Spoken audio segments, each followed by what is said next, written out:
Good morning, everyone. I'm Megyn Kelly. It's Tuesday, September 30th, 2025, and this is your AM update. This was an individual who hated people of the Mormon faith. New information emerges about the suspect accused of attacking a Mormon church on Sunday in Michigan. Hamas and other terrorist factions will play no role. President Trump announcing a sweeping new Gaza peace plan as the world awaits Hamas's response. Alleged Charlie Kirk assassin Tyler Robinson's legal team requesting more time to sift through the evidence presented by prosecutors. And lawmakers at a standstill in budget negotiations as the government nears the shutdown deadline. All that and more coming up in just a moment on your AM update. Have you heard about biohacking? It's what some top athletes, CEOs, even doctors are using to take control of their health. Most people today are stuck in the cycle of fatigue, weight gain, and brain fog. But biohacking changes that, giving your body the exact tools it needs to heal, recover, and perform at its peak. That's why I want to tell you about All Family Pharmacy. They have your everyday prescriptions and essentials, but they also make it easy to get powerful biohacking treatments you won't find at regular chain pharmacies. They've got NAD+, a cellular booster for energy repair and healthy aging, a peptide that supports fat loss, muscle recovery, and better sleep, and more. Every order is reviewed by a licensed doctor, the prescription is included, and then they ship it straight to your door. Don't wait for the system to take care of you. Considering taking control of your health today is essential. Go to allfamilypharmacy.com/Megyn. Use the code Megyn10 to save 10% on your order as well. Again, that's allfamilypharmacy.com/Megyn. Use the code Megyn10 if you want to save 10% on your order today. Michigan authorities say all congregants of a Grand Blanc, Michigan Church of Latter-day Saints are accounted for after a gunman rammed a truck into the building Sunday morning, unleashing gunfire and setting the church ablaze. 4 people killed in the attack, 8 injured, 2 of whom are in critical condition after being shot. The victims ranging in age from 6 to 78. The suspect also killed in a shootout with police. The FBI describing the attack as a targeted act of violence. As investigators probe the suspect's past, new details emerging about the 40-year-old Marine and Iraq war veteran's life. Press Secretary Caroline Leavitt Monday morning on Fox. From what I understand, based on my conversations with the FBI director, all they know right now is this was an individual who hated people of the Mormon faith. And they are trying to understand more about this, how premeditated it was, how much planning went into it, whether he left a note. All of those questions have yet to be answered, but certainly will be answered by the FBI. Burton City Council candidate Chris Johns spoke to the suspect less than a week before the attack while canvassing for his campaign. Johns describing the man to the Detroit Free Press as, quote, extremely friendly. And though the suspect appeared to hold animosity toward Mormons, Johns saying it did not seem violent. Johns going on to say he conversed with the alleged gunman for about 20 minutes, the suspect opening up about his military career and his struggles with drug addiction upon returning home. Johns says the suspect told him he moved to Utah at one point and was in a relationship there with a woman who came from a Mormon family. From the Detroit Free Press, quote, the suspect began asking him open-ended questions about Mormonism. The more questions the suspect asked on the topic, the more pointed they became. Johns said everything the suspect asked him about Mormonism led to the alleged shooter declaring the religion as the Antichrist. Johns says he recognized the alleged gunman instantly when he saw images on TV and social media. Police Chief William Rennie saying on Monday the alleged gunman had been previously arrested for burglary and driving while intoxicated, though did not elaborate further. The suspect's family is cooperating with investigators, according to the White House. The scene of the attack still on lockdown as multiple agencies investigate the wreckage. President Trump, joined by Israeli Prime Minister Benjamin Netanyahu, unveiling a 20-point plan to end the war in Gaza on Monday at the White House. The White House announcing the plan just 8 days ahead of the second anniversary of the October 7th attack, when Hamas militants invaded Israel, killing 1,200 people and taking 250 hostages. The sweeping plan calling for Gaza to be fully demilitarized and governed by a temporary international committee known as the Board of Peace, chaired by President Trump. The 48 hostages remaining, 20 of whom are believed to be alive, would be returned within 72 hours, and in exchange, Israel will release almost 2,000 prisoners. Aid would immediately begin flowing into Gaza as Israeli forces gradually withdraw, handing over security to a newly created International Stabilization Force.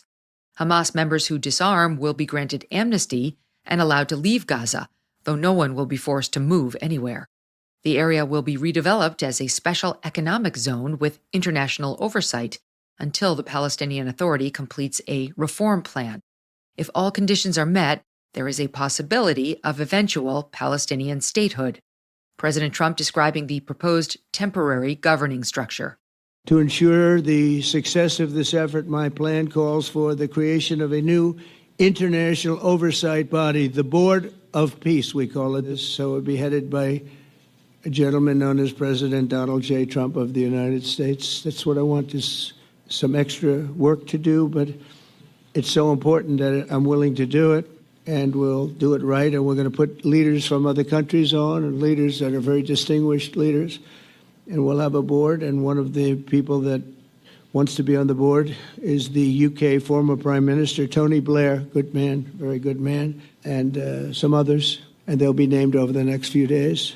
And it'll be quite the board.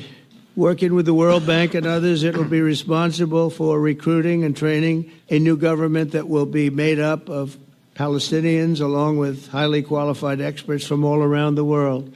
Hamas and other terrorist factions will play no role in the board. They'll play no role in the governance of Gaza at all. The foreign ministers of Qatar, Jordan, the United Arab Emirates, Indonesia, Pakistan, Turkey, Saudi Arabia, and Egypt releasing a joint statement welcoming the deal, which hinges now on Hamas's acceptance. After nearly 8 months of stop-and-start negotiations between the White House, Israel, Arab leaders, and Hamas, all eyes now on the terrorist organization. Fox News reporting Hamas negotiators have been briefed on the plan and are reviewing it. We don't know where Hamas stands on this proposal. The leadership has been meticulously taken out by Israel. Yahya Sinwar was killed in the city of Rafah in southern Gaza. Mohammed Def killed in the southern city of Khan Yunis. Ismail Haniyeh killed in the Iranian capital of Tehran. So the people negotiating on behalf of Hamas are historically lower level people. They are not actually the decision makers. And so they're all that's left from the leadership in this terrorist organization. And it raises questions about who will be able to put that final pressure on Hamas to have them basically sign off on this agreement. Political reporting, one source involved in the process, suggests a response may take a few days. Israeli Prime Minister Netanyahu from the White House issuing a warning to Hamas. We're giving everybody a chance to have this done peacefully, something that will achieve all our war objectives without any further bloodshed. But if Hamas rejects your plan, Mr. President, or if they supposedly accept it and then basically do everything to counter it, then Israel will finish the job by itself. This can be done the easy way, or it can be done the hard way, but it will be done. We prefer the easy way, but it has to be done. All these goals must be achieved because we didn't fight this horrible fight, sacrifice the finest of our young men to have Hamas stay in Gaza and threaten us again and again and again with these horrific massacres. President Trump saying Israel will have the White House's full backing to finish the job if Hamas rejects this deal. Coming up, the man accused of killing Charlie Kirk back in court with an expensive taxpayer-funded legal team. And with the government prepared to shut down tonight, Republicans and Democrats refusing to blink for now.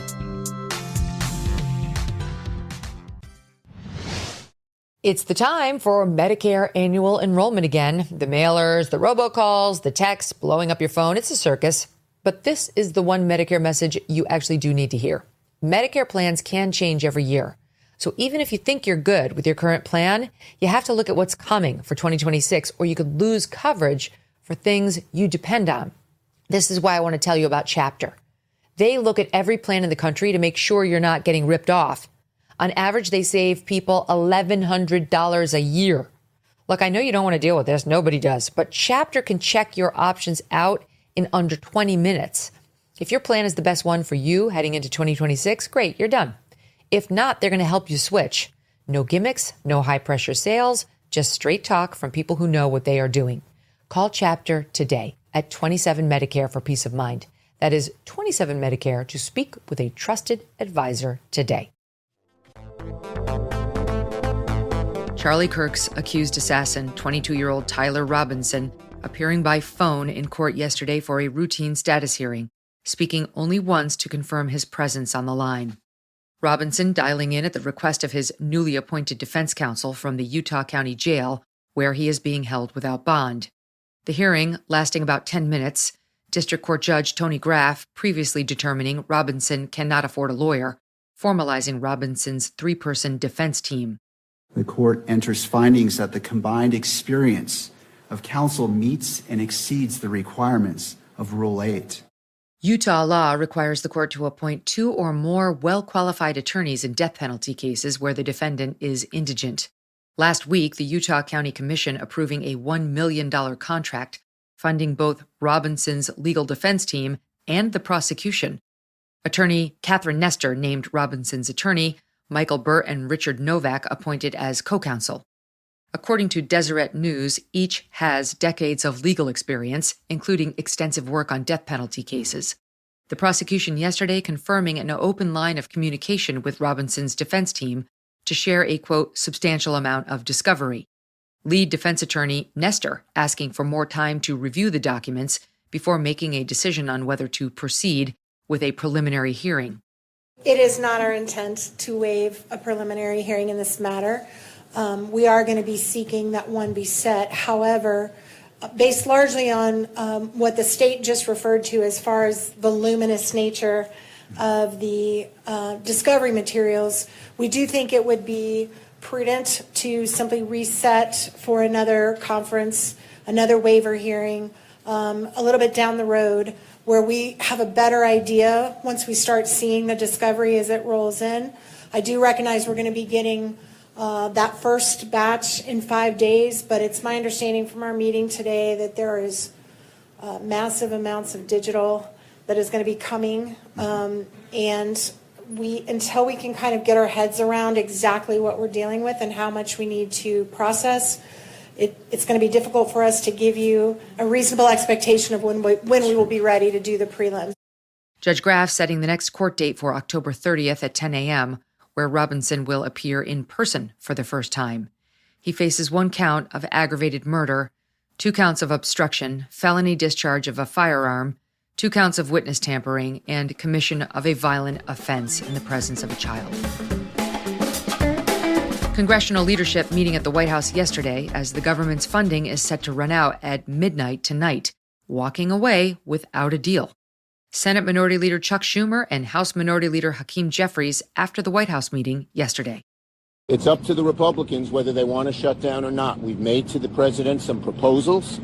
Republican leaders will have to talk to them about them, but ultimately he's the decision maker. Significant and meaningful differences remain, and we are not going to support a partisan Republican spending bill that continues to gut the health care of everyday Americans.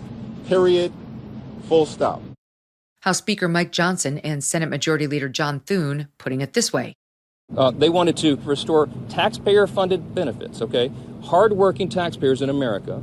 They want to take your funds and give that for benefits to illegal aliens. During the Biden administration, there were 13 threatened shutdowns. The Republicans in the minority did the right thing. We kept the government open. We're simply asking for the Democrats to do the same. This is a hijacking of the American people, and it's the American people who are going to pay the price. Vice President J.D. Vance saying Republicans are open to discussions on issues like health care, but not amid a shutdown. You will hear a lot from Senate Democrats, from House Democrats about the fact that American health care policy is broken. Well, we know that American health care policy is broken. We've been trying to fix it for the 8 months that we've been in office, but every single thing that they accuse about being broken about American health care is policy the Democrats have supported for the past decade. I think we're headed to a shutdown because the Democrats won't do the right thing. Round and around and around they go. You know the drill.